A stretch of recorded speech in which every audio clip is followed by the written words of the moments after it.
What's up, guys? Welcome back. My name is Luke Bullard. Today we are going to be making a taco ring. It's kind of like a traditional taco stuff, but instead of putting it on a tortilla or in chips, strike that, reverse it, on chips or in a tortilla, we're putting it inside of a Crescent. Roll it.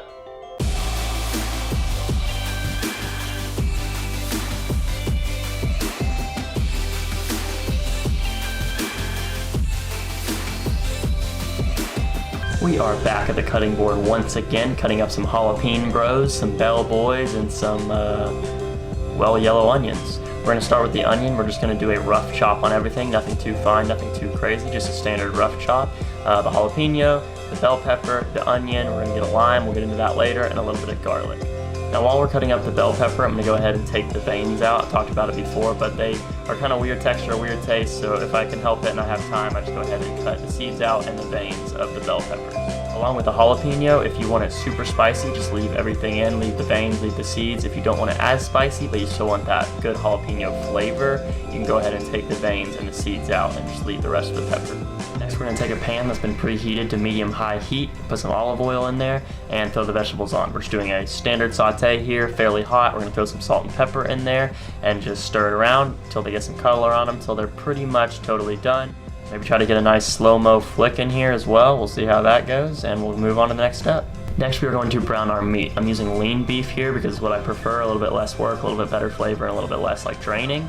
So go ahead and put that in on medium-high, add a little bit of water so it browns very evenly, and then just slowly brown that, season it. I'm using salt, I'm using pepper, cumin, a little bit of basil, chili lime, and just, experiment. We're using whatever we want here, and whatever you like, go ahead and throw that in. Just keep that browning, make sure it's browning evenly. You want to split up the meat into small pieces like taco meat. Get out some taco seasoning, then realize that the pack that's in the pantry is completely empty. Go ahead and throw that away, get a brand new one, sprinkle that in there, and then now we're just gonna let it simmer on low. We wanna just simmer all this water out of the meat.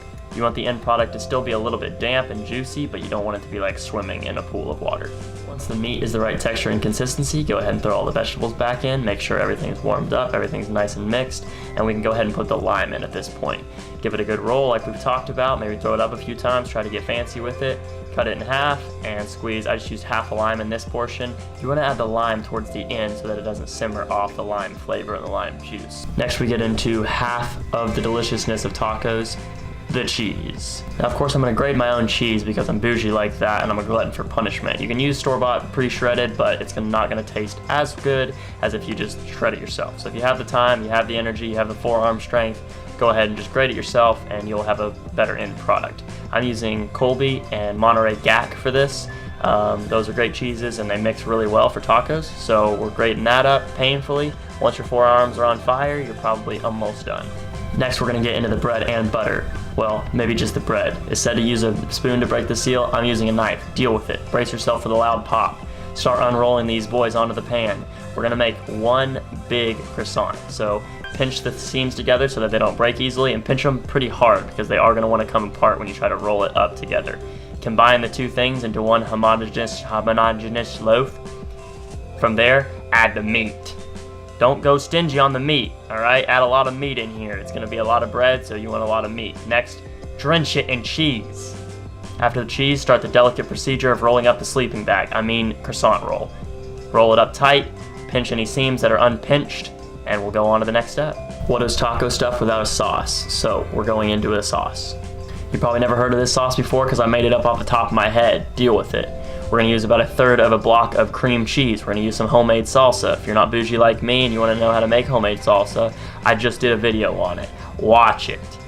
Very simple sauce, 3 ingredients: salsa, sour cream, cream cheese. Give that a nice mixy mix. Use the other half of the lime that you didn't use in the taco meat. Spray some on your counter real quick. No biggie, that counter's a thirsty boy. Stir that up and you're good to go. After it comes out of the oven, it's nice and toasty hot, looking fresh as can be. You gotta do a little slow-mo cheese crumbling for the boys. After that, cut it down a sort of center, but a little off center if you do what I did. Give it the reveal.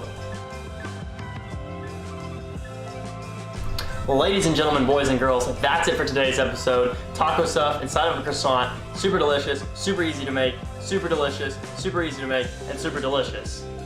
And I'll see you guys in the next one.